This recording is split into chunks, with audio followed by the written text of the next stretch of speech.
va a hablar sobre fullerenos y algo sobre celdas solares. Ya me advirtió que no tanto.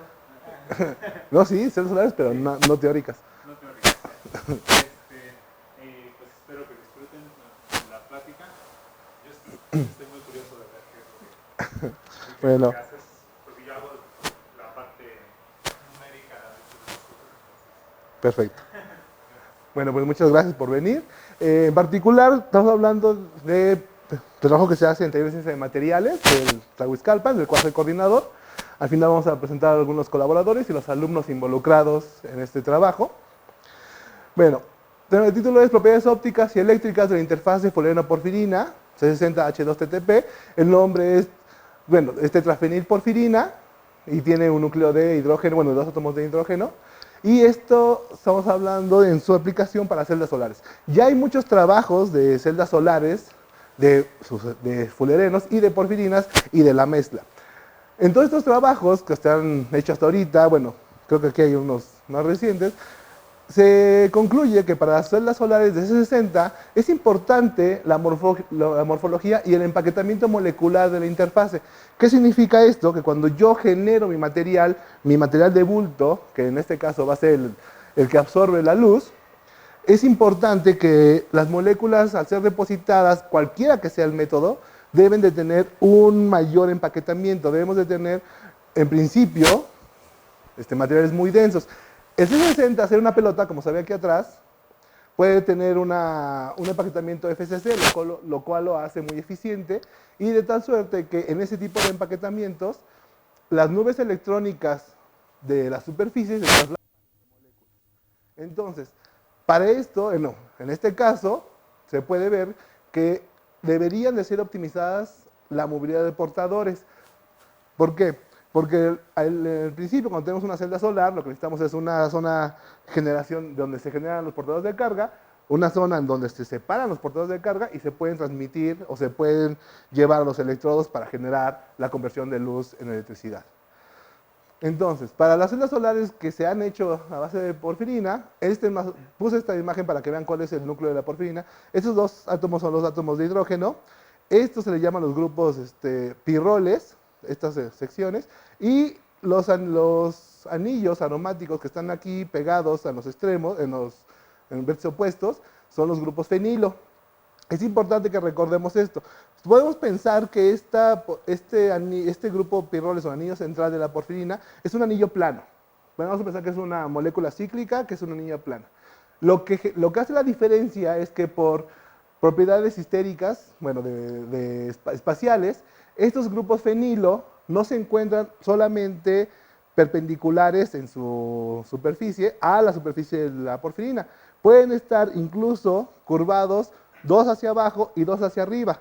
¿Sí? Estos dos pueden estar perpendiculares al plano de la porfirina, pero inclinados hacia abajo, y estos opuestos perpendiculares hacia arriba. ¿Qué significa esto? Que al final de cuentas, en una vista transversal, lo que estamos viendo es una molécula tipo silla, ¿sí? Una silla de montar. Ahora, esta propiedad hace que, si yo tengo, imagínense, dos moléculas, dos hacia abajo y dos grupos hacia arriba, y tengo una molécula que viene encima de ella, si yo la giro 90 grados, voy a poder generar traslapes moleculares, se embonan como si fueran matatenas. Estas moléculas generan autoensambles y puedo generar desde nanoalambres hasta traslapes de autoensamblados superficiales. Claro, debido solo a los grupos fenilo. ¿De acuerdo? Entonces, cuando tengo este tipo de moléculas, lo que pasa es que la nube electrónica de toda la molécula está disponible para transportar o para aceptar electrones. ¿De acuerdo? Entonces, lo que se ha concluido de estos compuestos es que se han generado cintas para mejorar un intercambio de carga, y además, en vez de estos hidrógenos, los sustituyen por un metal grande, que puede ser zinc, cobalto, níquel, para tener una mayor nube electrónica y poder generar mayores portadores de carga.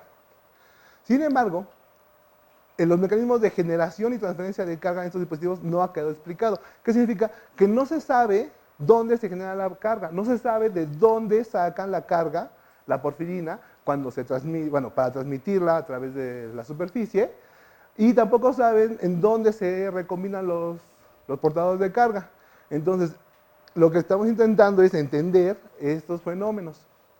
Ahora, como les decía, cuando yo tengo las dos porfirinas, cuando tengo las dos moléculas, una porfirina y un fulereno, resulta que la curvatura de la porfirina con los grupos fenilo embona perfectamente en la curvatura del fulereno.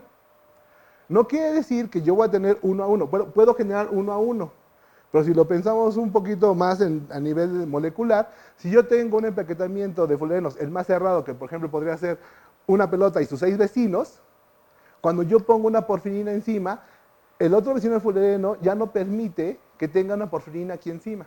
O sea, no puedo tener la misma cantidad de fulerenos que de porfirinas. Tengo menos porfirinas por fulereno en una superficie uniforme. Ahora, pero es muy importante recordar que este traslape de orbitales moleculares genera una gran oportunidad de transmisión de carga. Puede ser, si yo tengo un modelo molecular, o sea, solo dos moléculas aquí, puede ser que los electrones se generan en el centro de la porfirina, se transmiten al fulereno y de esta forma podemos generar una cadena hasta llegar a electrodos, lo cual es la idea de una celda solar, generar portadores de carga y transportarlos a los electrodos. ¿Qué se ha logrado hasta ahorita? Desarrollan modelos y experimentos en donde estas dos moléculas generan cristales moleculares y además logran, en algunos casos del zinc, una adición cíclica. Significa que va a haber una adición, ya sea desde el tipo de Van der Waals hasta enlace covalente, entre la porfirina y la molécula de fulereno, en condiciones ideales, ¿no? En particular, la molécula de fulereno, la parte reactiva del fulereno es este enlace que le llaman 6,6, que es el que está entre dos hexágonos de fulereno. Si este enlace coincide con el zinc de la porfirina, se puede lograr un enlace de adición cíclica. Bueno, estos compuestos que han generado una elevada movilidad electrónica de los portadores, han detectado la separación de carga y se debe a que la separación de carga se debe al traslape molecular. ¿Qué significa esto? Si uno toma la molécula sola, uno ve que esta molécula tiene un momento dipolar. Si uno toma la molécula del fulereno, su momento dipolar es nulo, porque es muy simétrica. La de la porfirina, al estar curvada, tiene un momento dipolar. Entonces, al juntarse, tienen un momento dipolar diferente de cero, y ese traslape molecular es el que permite que la resultante del momento dipolar pueda lograr la separación de carga. Entonces, por esa razón, la movilidad de los portadores son atribuidos a las interacciones de los traslapes. En el caso de los cristales moleculares, de los traslapes de los cristales aislados. Sin embargo, una vez que ya se tiene esto, no se puede explicar, o hasta ahorita no queda claro, cómo se conduce la corriente o los portadores de carga desde el cristal molecular hasta los electrodos, porque si uno piensa en cristales moleculares, no es un cristal gigante, es un cristal formado por monocristales, y entonces las fronteras de grano entre los cristales generan un problema de transferencia de carga porque hay una tensión eléctrica en las fronteras de grano. Entonces, como decía, ¿qué queremos con este trabajo? Bueno, con este tipo de moléculas, lo que queremos es algo de este tipo, niveles de energía. Tenemos que la porfirina y el fulereno deberían estar formados en capas o en traslapes. Llega la luz a la porfirina, sube electrones más o menos de 2.2, o sea, con luz de 2.2 electronvolts, puede subir electrones de la banda de valencia a la banda de conducción. Al estar en traslape con el fulereno, estos electrones no decaen al HOMO de la porfirina, sino decaen al LUMO del fulereno, y este fulereno puede transportarlos, porque tiene una nube electrónica, hacia un filtro de huecos y luego a los electrodos. Entonces, la idea de esto es sacar electrones de la porfirina, llevarlos a la banda de conducción del fulereno y luego llevarlos a los electrodos. Y de la misma forma, los pares formados de los huecos de la porfirina, transportarlos al cátodo del sistema porfirina. Entonces, si se fijan, aquí tenemos el vidrio de soporte, que normalmente debe ser vidrio blanco, bueno, en el caso ideal sería cuarzo, pero para aprovechar el UV, pero en la práctica es vidrio porque es mucho más barato. Tenemos una sección de hito o cualquier otro material como está aquí, P2 o PSS.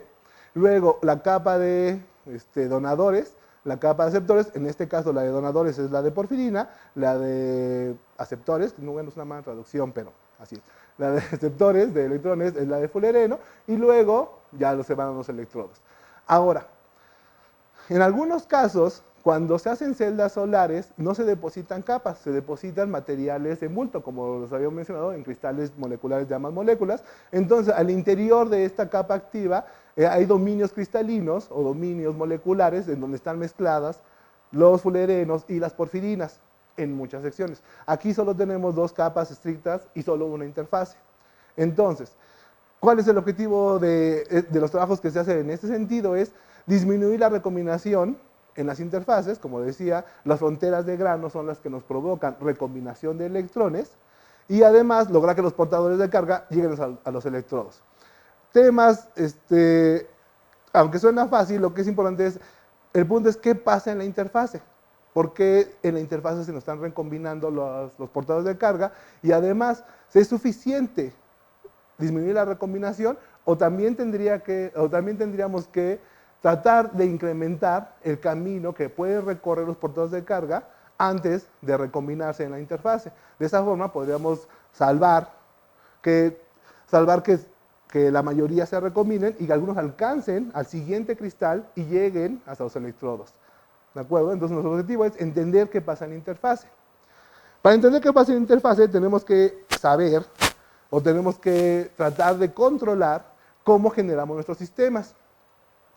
Entonces, la primera etapa es, bueno, ¿qué hacen las porfirinas? Cuando yo deposito algunas porfirinas en un sustrato plano, por ejemplo, este es un sustrato de grafito altamente ordenado, vemos que las porfirinas de forma natural empiezan a generar autoensambles. ¿De acuerdo? Aunque no se ve bien la barra, esta barra es de 5 nanómetros. Entonces vemos que las porfirinas, en este caso, como les decía, si pensamos que era una molécula más o menos plana, bueno, como una hojuela, vemos que las porfirinas no están planas sobre la superficie, sino se empezaron a autoensamblar una tras de otra y se pusieron verticales a la superficie. ¿Qué significa esto? Que la mayor interacción del grupo de porfirinas con la superficie son los que habíamos llamado los grupos fenilo. Son esos anillos aromáticos. Y parece un poco lógico, porque si tenemos grafito altamente ordenado, es una superficie de aromáticos, de hexágonos, y los grupos fenilo claramente son hexágonos, entonces deberían sentir interacciones de los anillos aromáticos. Entonces eso explicaría por qué en este caso se ponen verticales y se empiezan a autoensamblar.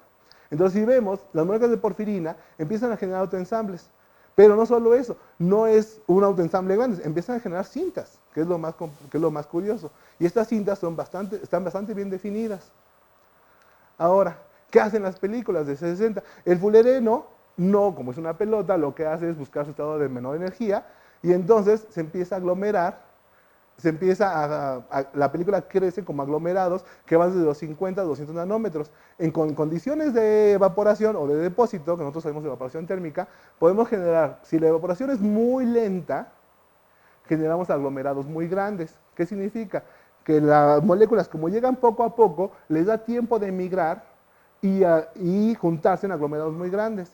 Cuando uno hace una evaporación muy rápida, o sea, uno alcanza la temperatura de evaporación muy rápido, las moléculas se quedan en clústeres más pequeños.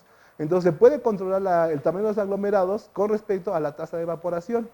Y de esta forma, bueno, vemos que aunque hay aglomerados muy grandes, entre los aglomerados hay coalescencia. Sin embargo, seguimos teniendo ciertos huecos entre las películas. ¿Sí? Esta escala es de 20 nanómetros, entonces si vemos, nuestros aglomerados son de 20 nanómetros, desde 20 o 30 nanómetros, o puede ser que este sea un aglomerado en intersección con este otro, ¿de acuerdo?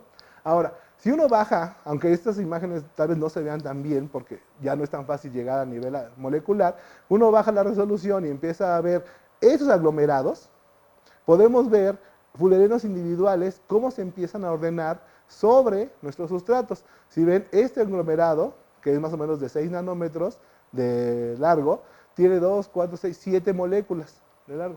Coincide con el tamaño de fulerenos, que es de 0.9 nanómetros de diámetro, sin la nube electrónica. Entonces, ¿qué estamos viendo? Que si bien nuestra película de fulerenos No es perfecta, no es una monocapa, no es un autoensamble uniforme.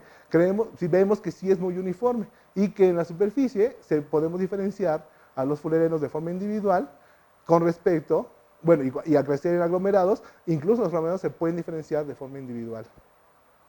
¿De acuerdo? Y entonces, ¿qué pasa cuando yo hago crecer películas de C60, bueno, fullereno, con porfirina? Aquí vemos en una imagen, en una simulación que hicimos, vemos a la porfirina moviéndose sobre una superficie de fullerenos. ¿De acuerdo? Entonces, bueno, para la simulación, bueno, ponemos una y no pasa nada, solo se deposita sobre un fullereno, pero logramos ver a la porfirina, a la nube electrónica de la porfirina por tunelaje. Ahora, cuando empezamos a poner más porfirinas en la superficie, vemos que estas porfirinas se empiezan a ordenar en cintas, lo cual coincide con la simulación, pero si se fijan, contrario al grafito, ahora tenemos fullereno, las porfirinas ya no quedan de pie, ya quedan planas sobre el fullereno. Entonces, aquí podemos ver que sí tenemos ya un traslape de los orbitales pi de las porfirinas y del fullereno, y vemos cómo empiezan a crecer las cintas, y después de mucho tiempo, bueno, después de un tiempo de unos 20 minutos de evaporación, podemos ver que la superficie de fullerenos es totalmente cubierta por porfirinas. Claramente no es, aunque parezca muy periódica, tiene ciertos defectos por lo que les mencionaba. No empalman uno a uno las porfirinas con los fullerenos. En algunas cintas se puede ver que empalman de 2 o 3 y luego se separan para la siguiente cinta. Entonces, vemos que el empalme no es el más empaquetado, pero es muy bueno. Ahora, cuando hacemos las películas, cuando vemos resoluciones más grandes, estas resoluciones, estamos hablando de 1.2 nanómetros hasta 10 nanómetros de barrido.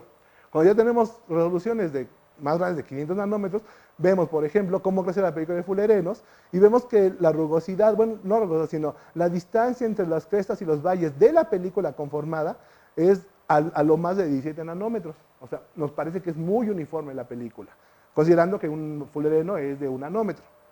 Luego, la película crece, bueno, eso es para el fullerenos. Para la película de porfirinas, también vemos que después de mucha evaporación, vemos también aglomerados de porfirinas, pero estos son mucho más grandes. Los aglomerados son más grandes y si se fijan son alargados, lo cual corresponde a un crecimiento de cintas. O sea, empieza a crecer la cinta y a partir de la cinta empieza a crecer toda la demás película.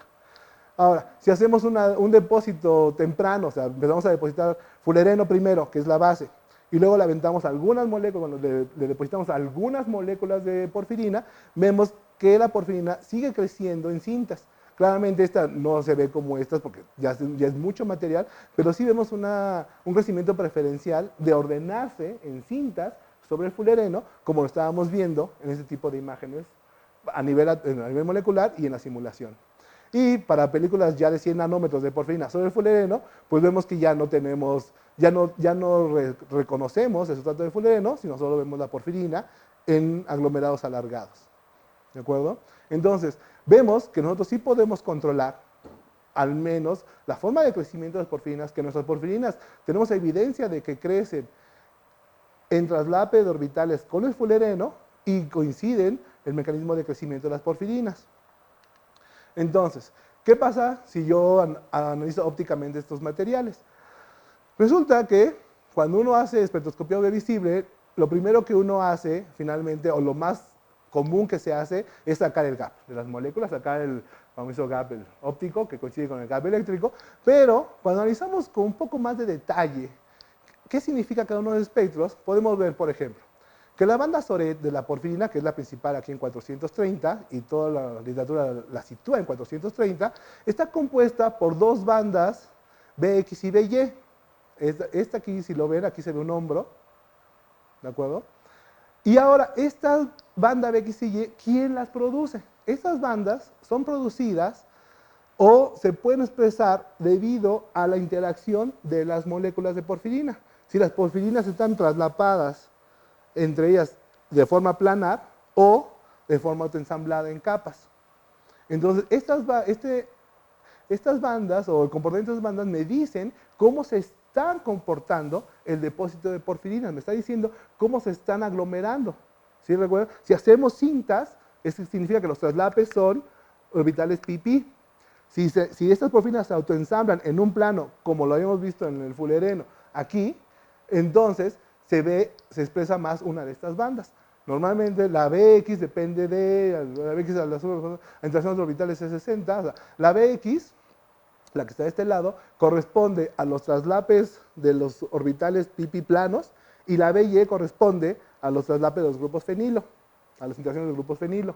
Entonces, cuando vemos en el análisis de la porfirina, vemos que en la película, en la roja, que es la película bicapa, vemos una separación ligera, pero sí es detectable y se puede considerar cierta, la separación, un corrimiento de la banda Bx al azul, bueno, a longitudes de onda menor. Eso significa que tenemos una mayor cantidad de moléculas traslapadas con la nube electrónica. Todavía no podemos decir mucho, solo sabemos que están traslapadas, que hay más moléculas que tienen traslape de nubes electrónicas. ¿De acuerdo? Y ahora, cuando uno analiza las otras bandas, que son las bandas Q de la porfirina, que son este grupo, vemos que hay ligeros corrimientos. También pareciera que son muy pocos, pero sí son considerables, claramente con la resolución de los equipos. Podemos argumentar o podemos ver que todos están corriendo, también todas las bandas están corriendo al rojo. Ah, no. Digo, están corriendo también el azul. Si ven la azul, bueno, en este caso el azul es la porfirina y la roja es la azul, es la bicapa, y vemos que sí hay un corrimiento hacia el azul. Eso significa que una vez más los orbitales pi de la porfirina se están traslapando con los orbitales pi del fullereno.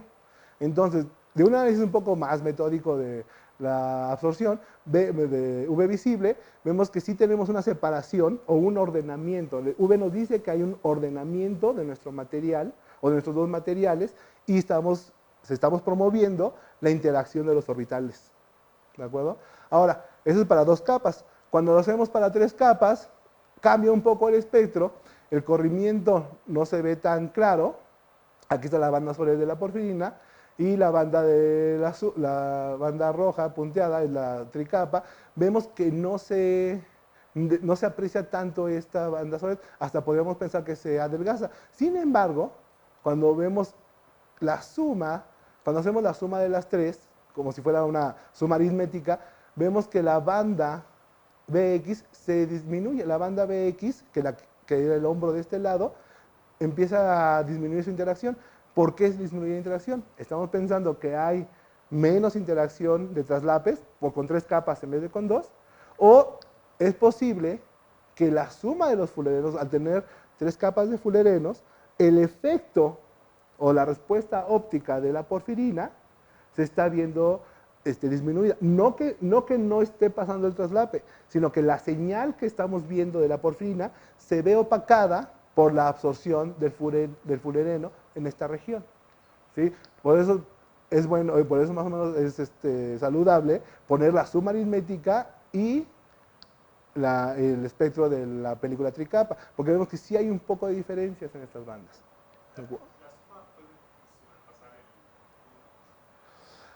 La suma debería, al final, esta absorbancia es el logaritmo base 10 de la cantidad de fotones que colecta el equipo. O sea, no es un valor absoluto. Es una probabilidad. El detector puede colectar hasta 10 a la 12 fotones, y entonces saca el logaritmo base 10 y ese es el máximo de absorbancia. Entonces, con respecto de eso, tenemos valores 0 a 1 o 1 a 2, dependiendo del material. Ahora, ¿por qué no absorbe tanto? Si esta escala podría llegar hasta 12. No absorbe tanto, bueno, aparte que está en logaritmos, está como en 2, no absorbe tanto porque estamos hablando de películas muy delgadas, películas de 100 nanómetros, 120 nanómetros. De la suerte que si uno las ve a contraluz, se ve todo a través de la película. Son películas muy delgadas, entonces obviamente la cantidad de luz que absorbe es muy poca. Entonces, pero aunque absorbe poca luz, podemos tener diferencias. ¿De acuerdo? Bueno, entonces, ahora, ¿qué dice Raman? Raman dice, tenemos en punteado en negrito el espectro del fullereno, en azul fuerte, bueno, en azul intenso, la porfirina, que es enorme por la fluorescencia que hay de los mismos grupos de los niños aromáticos.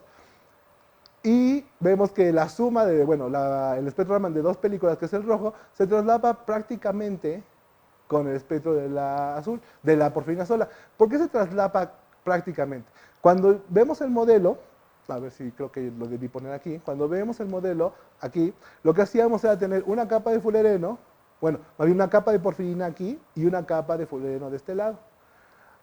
Aquí la desventaja es que el Raman, al ser un equipo confocal, estábamos enfocando en la superficie de porfirinas. No estamos enfocando en el fulereno. Sin embargo, la señal de fulereno es muy tenue. ¿Sí?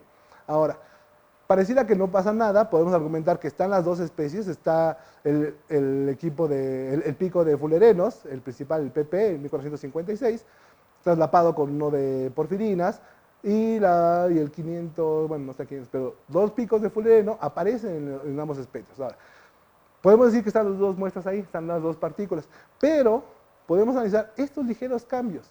El 960, que es un modo de vibración NU6, son debidas a la expansión de los grupos pirroles. ¿Qué tenemos que hacer en este caso? Por ejemplo, ya no está nuestra porfirina. Por ejemplo, Raman lo que nos dice es espectroscopía de los modos simétricos de vibración. Nos dice que si la molécula empieza a tener, por ejemplo, un breathing mode, un modo de respiración, donde toda la molécula se empieza a alargar o a comprimir con respecto de este centro, entonces esa vibración la va a detectar Raman. Si fuera asimétrica, la detectaría infrarrojo. Pero en este caso, por condiciones de frontera, esperamos mejor respuesta en las vibraciones simétricas. Entonces, este grupo, esta banda de vibración de 960 centímetros a la menos 1, que indica o nos habla del modo de respiración de los pirroles. O sea, de estos cuatro grupos nos está diciendo que se empiezan a elongar o a comprimir. Se estiran o se contraen. Es el modo de respiración de esta vibración. Entonces,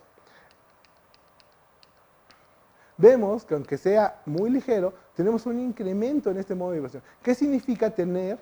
Más bien tenemos un decremento en este modo de vibración. ¿Qué significa que yo tenga un decremento en la intensidad? Significa que tengo menos moléculas con ese grado de libertad. Ahora, ¿cómo es que la porfirina deja de vibrar? ¿Por qué deja de respirar la porfirina, de tener este modo de vibración? Si ustedes recuerdan cuando les mencionaba que los grupos fenilo están traslapados, si yo empiezo a traslapar las porfirinas una encima de otra, esos traslapes de las nubes electrónicas endurecen la vibración, o sea, le endurecen la molécula, no permiten, porque tenemos más energía entre los electrones, y esa energía promueve que la molécula vibre menos, ¿sí? Entonces tenemos menos moléculas vibrando en este modo de respiración, lo cual indica que tenemos no solo, que para Raman en particular, tenemos a la molécula de porfirina y arriba podemos tener traslapes de porfirina encima de cada una de ellas. Ahora, también si vemos en 1076, vemos que tiene el mismo efecto en ambos casos. Ahora, ¿qué pasaría? Ya tenemos estos dos fenómenos. Ya tenemos que el fulereno sí se traslapa con la porfirina. Ya vemos que la porfirina, cuando se empieza a depositar, se ordena según nuestros esquemas y según nuestras simulaciones. Y además vemos con Raman que después de que ya está la porfirina, se autoensamblan entre ellas para generar una mayor traslape de orbitales. Y eso, una prueba es que el modo de respiración de los grupos pirroles se empieza a endurecer, bueno, empezamos a tener menos moléculas vibrando en ese modo de vibración. Ahora, ya con esa idea pensamos, bueno, ¿qué va a pasar con la respuesta eléctrica? ¿Por qué? Porque estoy pensando que ya tengo todo un camino de nube electrónica pi, ya tengo una nube electrónica continua sobre mi material o a lo largo de mi material de la superficie de mis películas. Entonces hago dos pruebas de conductividad, una que le llamo conductividad superficial, que es poner electrodos paralelos sobre las películas. Estos electrodos están en este trabajo estaban a 1 centímetro de distancia, estos electrodos. O sea, están bastante lejos, o sea, son muy lejos, son muy grandes con respecto al espesor de la película. La película estamos hablando de entre 100 y 120 nanómetros. Y la siguiente prueba es conductividad transversal, ver a través de la película. Cuando uno saca los datos de conductividad de las curvas voltaje-corriente, vemos que las conductividades del fulereno es 3.0 por 10 a la menos 2. Bueno, si lo ponemos en 10 a la menos 1, puede ser 0.3, 2.8, 2 y 1.4. Vemos que la conductividad del fulereno superficial va disminuyendo, la de la porfirina va disminuyendo conforme le agrego fulereno. Más o menos suena congruente porque tengo más material que es menos conductor, que es el fulereno. Pero la conductividad transversal, contrario a eso, a través de las películas, la conductividad se va incrementando. El fulereno es 10 a la menos 13, lo cual es baja. La porfirina es 10 a la menos 8, pero aunque sea poco, vemos que la conductividad va aumentando. ¿Por qué la conductividad transversal aumenta con el número de películas? Esa es una pregunta que nos hacemos. Ahora, si uno analiza estas curvas, vamos a suponer primero un modelo muy simple de circuitos en paralelo. ¿Qué quiere decir? Que yo tengo una película, tengo una resistencia, tengo una película de porfirina, tengo una resistencia, y cuando tengo una película de 2 capas, fulereno-porfirina, puedo pensar en un circuito de 3 resistencias en paralelo, o de 2 resistencias en paralelo.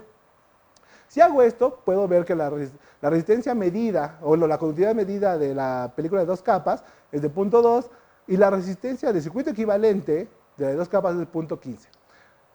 Del mismo sentido, para de 3 capas la medida es de 0.15 y para la equivalente es de 0.11. ¿Qué pasa con estas diferencias? ¿Dónde están esos 0.05 unidades o 1.5 valores de nuestra conductividad?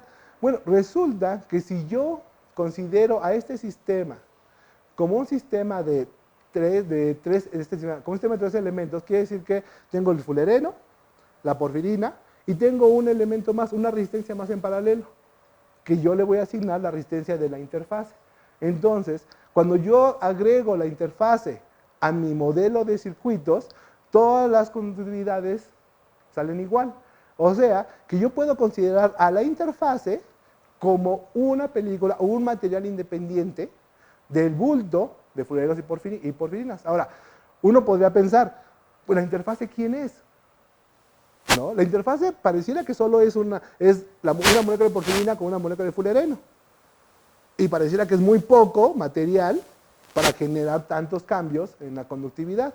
Bueno, lo que creemos es que, dado los resultados de Raman y de UV, es que esa interfase, al tener ordenamientos de la porfirina hacia arriba, del fulereno, al menos tenemos 5 o 6 moléculas participando en el enlace. Si uno calcula el momento dipolar de este traslape, podemos ver que el momento dipolar es diferente de cero dentro de las primeras 7 capas de porfirina, lo cual significa que es un material totalmente diferente, o bueno, con propiedades eléctricas diferentes al bulto de la porfirina.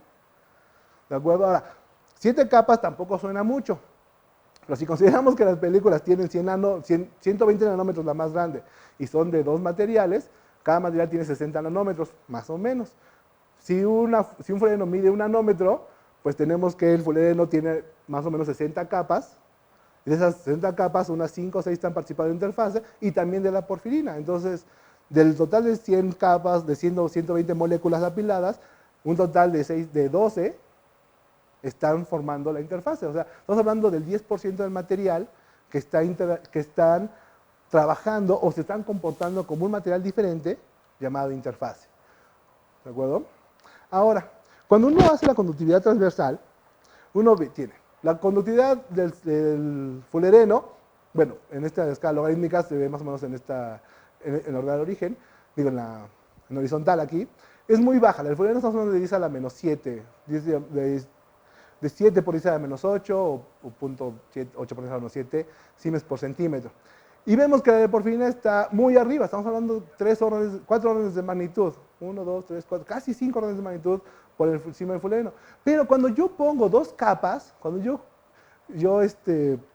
tengo fulereno, tengo porfirina, y luego cuando tengo fulereno y porfirina, uno encima de otro, la conductividad no es el promedio de ambas.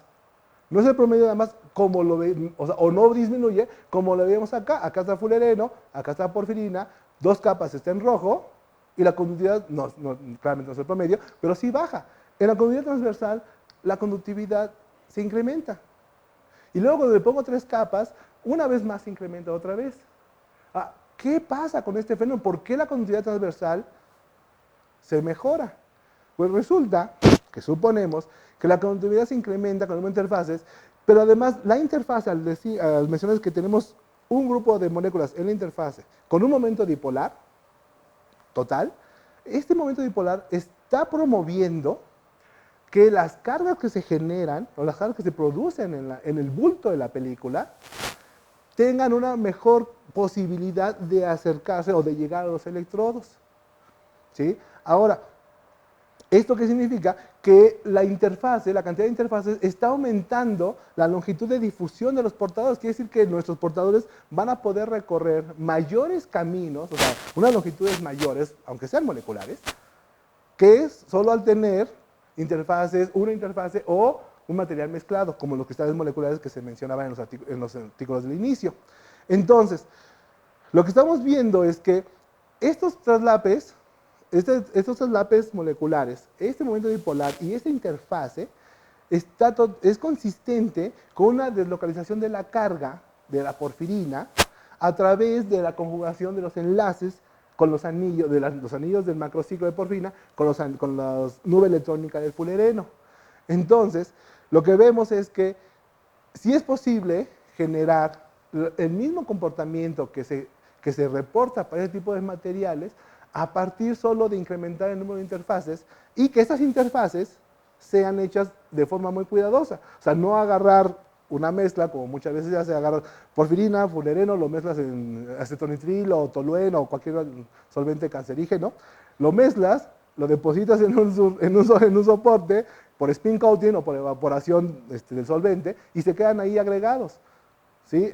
La mayoría de los trabajos que se han reportado, porque además es muy fácil y muy práctico o barato hacerlo, es solventes y depositar en bulto. Eso significa que cuando estas moléculas están ya disueltas, se empiezan a aglomerar entre ellas y están generando cristales moleculares, ya sea de una sola especie, de dos especies o intercalados entre ellas.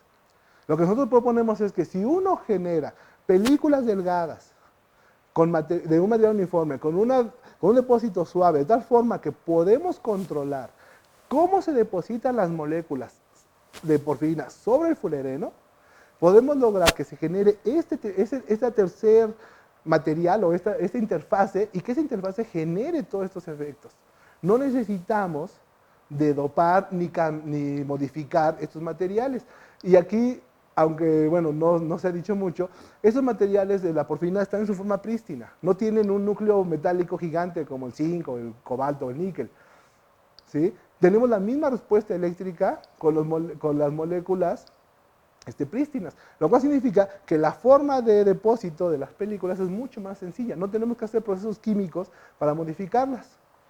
Entonces, podemos concluir que nuestros análisis muestran que las moléculas se depositan ordenadamente, que los traslapes pi sí se dan, que esos traslapes de moleculares generan una interfase y esa interfase tiene una contribución significativa al transporte de carga, que además tenemos separación de dos materiales, fulereno y porfirina, uno que claramente es donador de electrones, que es la porfirina, y otro que es un aceptor o receptor de electrones, que es el fulereno, y que además las interfaces, al tener un momento dipolar, nos van a permitir orientar el camino de los portadores de carga, o sea, que los electrones sí lleguen al ánodo y que los huecos lleguen al cátodo. Esa misma interfase me está provocando un momento dipolar que me va a permitir tener una selección de materiales y no va a ser necesario tener este sistema complicado en donde debo tener una película que me contenga a los electrones,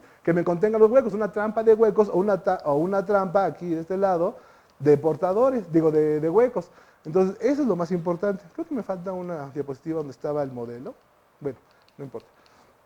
Entonces, degeneramos materiales y sabemos que las interacciones de depilamiento de las nubes electrónicas incrementan la longitud de difusión de portadores, incrementa la migración de la carga y el transporte de la superficie de transporte de carga de donde se genere, ya sea en el bulto o en la interfase, hasta los electrodos. Y con esto podemos decir que tenemos una muy buena propuesta para generar dispositivos fotovoltaicos que transporten carga o que sean eficientes para la conversión de luz en electricidad. Gracias. Bueno.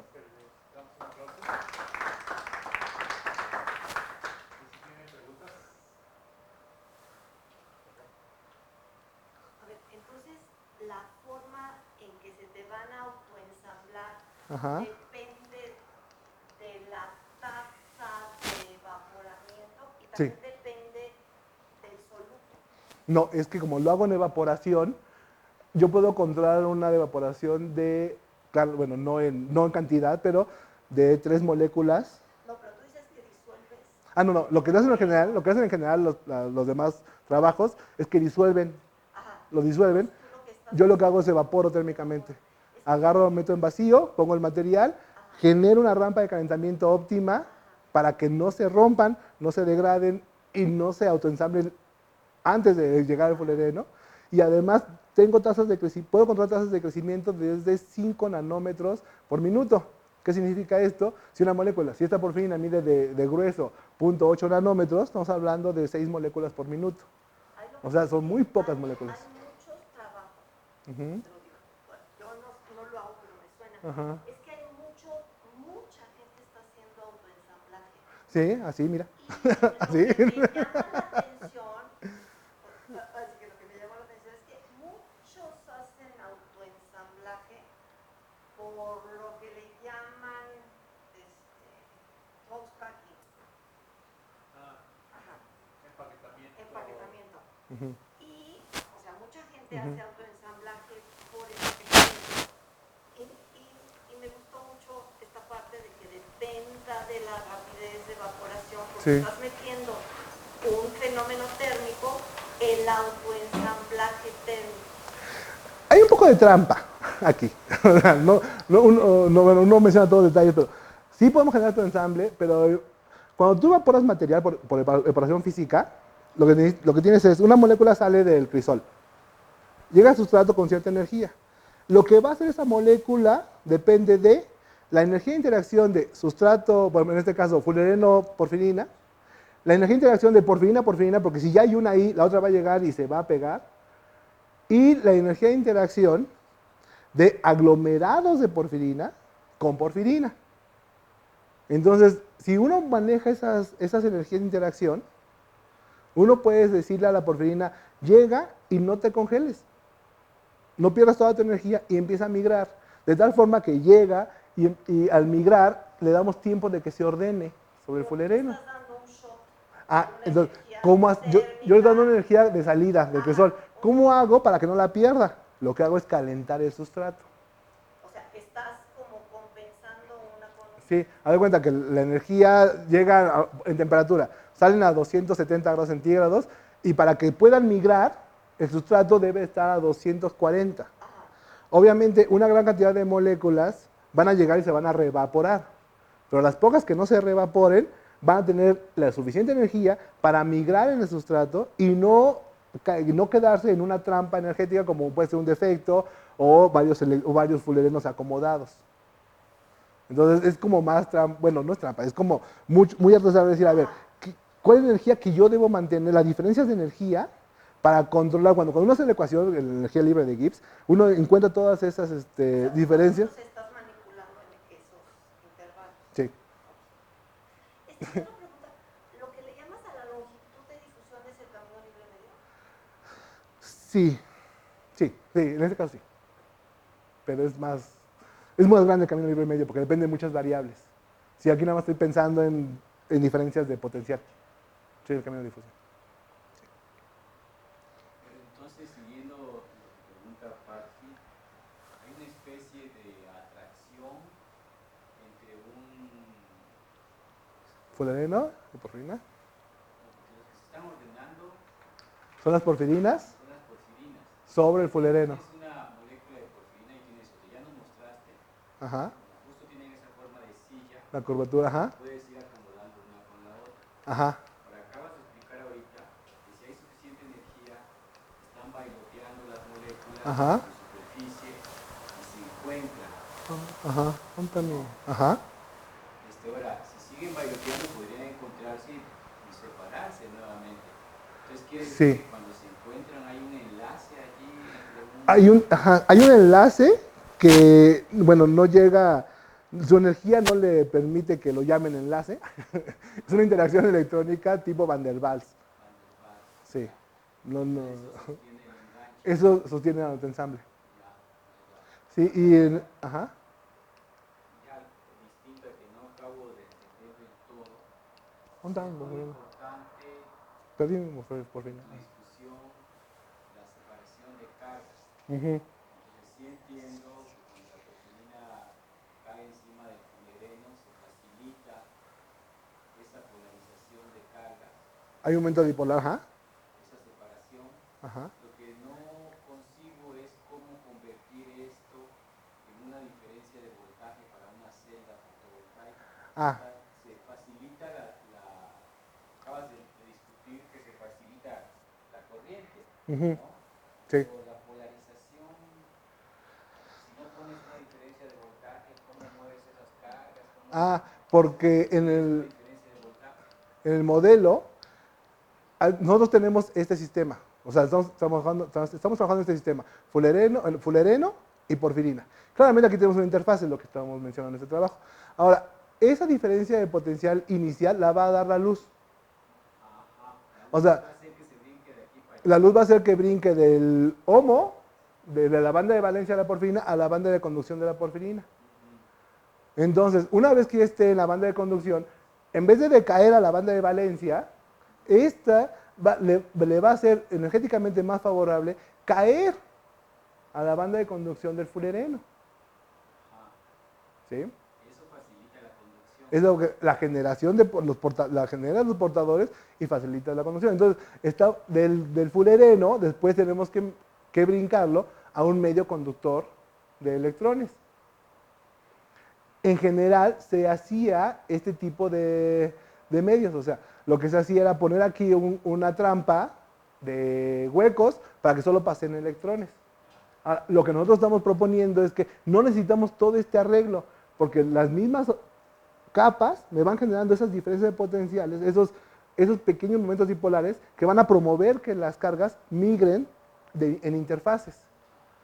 Y entonces, si las electrones están migrando hacia acá y los huecos están migrando hacia el cátodo, solitos van a empezar a generar la diferencia de potencial necesaria para que se siga el ciclo de generación de carga, de fotogeneración de carga.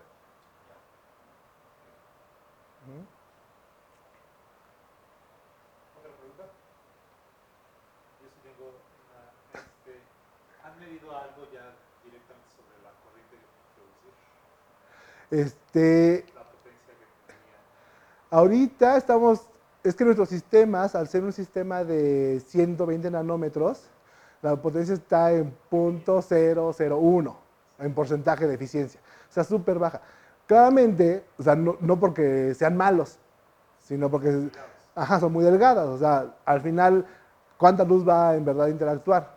O sea, yo pongo una lámpara de luz solar calibrada y en realidad la mayor parte de mi luz se me va a reflejar, porque es muy poca película. Entonces la intención es primero entender cuáles son los mecanismos, ya bueno, ya entendimos, ya proponemos las cosas y ya podemos hacer muchas capas. De hecho, ahorita estamos trabajando en resolver el problema de que no podemos hacerlas de más de 600 nanómetros. Y viene por esta parte del crecimiento molecular, porque ya muy grandes perdemos la información eléctrica del sustrato, tenemos un montón de recombinaciones y de reacomodos, porque cada que uno pone una capa por evaporación, obviamente esa temperatura que lleva la nueva molécula va generando reordenamientos. Entonces todavía no podemos medir, por ejemplo, si en la primera interfase empezamos a tener difusión de la película, debido a los últimos depósitos. Entonces todavía no hemos llegado a esa parte. Siendo casi transparente estas microceldas o Ajá. nanoceldas, ¿no podrían simplemente hacer muchas y hacer como una especie de mil hojas? Sí, pero ese es el punto. O sea, no ensamblarlas, sino No, que se vayan poniendo. llegar a hacer varias. Ajá, pero es que después de la séptima capa, Pero si así. no las ensamblas, o sea, si las No, tienes las dos vas bien depositando. separadas, Ajá. totalmente, y nada más las Ah, encimas unas con otras. bueno, no podemos agarrarlas una sobre otra, ¿no? O sea, de hecho, por eso son películas delgadas, porque necesitan un sustrato para mantener su estructura. Entonces, tendríamos que ponerlas sobre metales, y los metales en interfaces se comen todo. Se van a comer todo, huecos, electrones, todo. Oye, ¿no podrían controlar la temperatura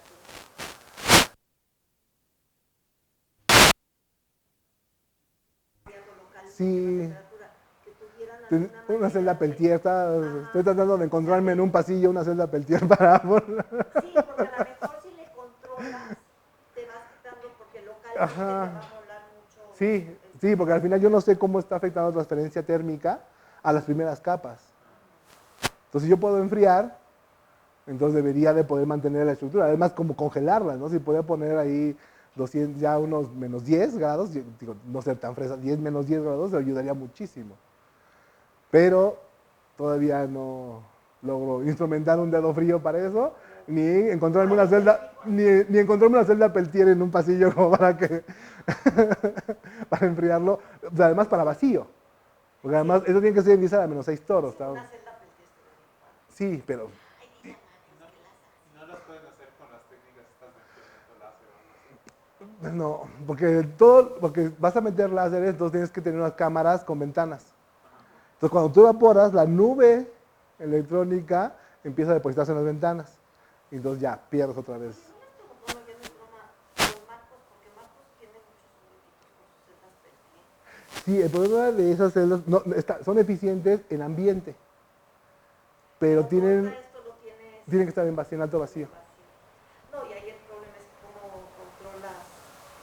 Sí, Pues ya te- desde meter las conexiones hasta cambiar los materiales base. Porque solo puedo meter metales o teflón. Entonces ya no es tan fácil crear las celdas. O sea, no puedo ponerme cualquier cerámica porosa. Porque una cerámica porosa, en cuanto abras la cámara, va a absorber toda la humedad. Entonces habrá que enfriar.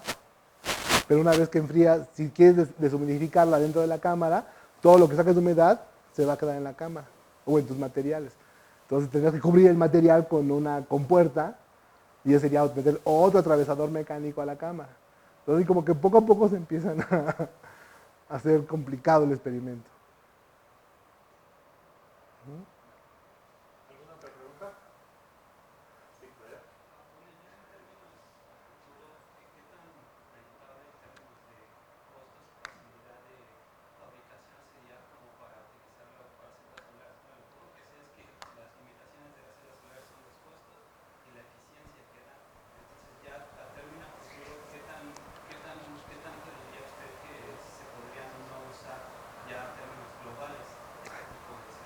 Estas celdas no van a ser más baratas que las que están de silicio ahora, por ejemplo.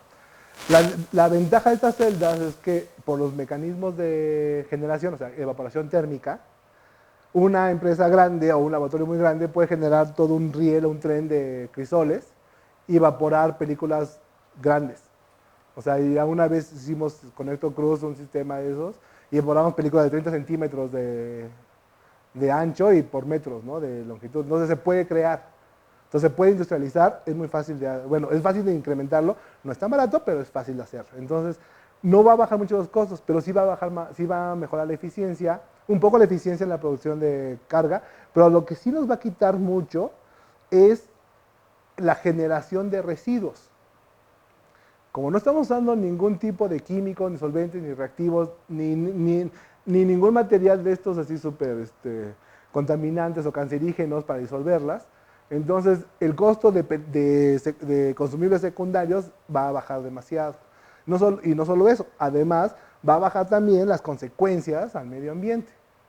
Porque el mayor problema de las celdas o de las baterías, de los autos eléctricos, por ejemplo, es ¿y qué va a pasar en 5 años cuando tengan que tirar mi batería? ¿No? Porque no generó CO2, pero... No te van a dejar. No solo eso, o sea, no generó CO2 mi auto, pero generó un 3 decímetros cúbicos de porquería, mala onda. Contra la basura. Ajá, entonces este tipo de materiales además son biodegradables. Por ejemplo, las porfinas son biodegradables. La porfina es la base de las heminas, de la vitamina B12, de la clorofila. Entonces son biodegradables. El fluoreno no tanto. Ya quedó claro que no es tóxico, pero tampoco es que se pierda, no se degrada. Pero no es tóxico todavía para nosotros. No sé después si descubrimos que es tóxico para alguna especie del planeta. Hasta ahorita no. Pero entonces, si vemos al final, no se van a hacer más baratas, pero los beneficios van a ser mucho mayores. Desde forma de hacerlas, porque puede ser escalar muy grande el procedimiento, residuos secundarios y además este material per se no se va a volver un residuo contaminante.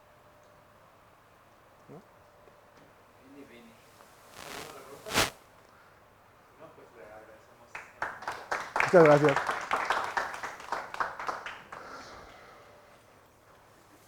Pues gracias por venir. No, pues gracias por avisar, por recordarme hace 2 semanas.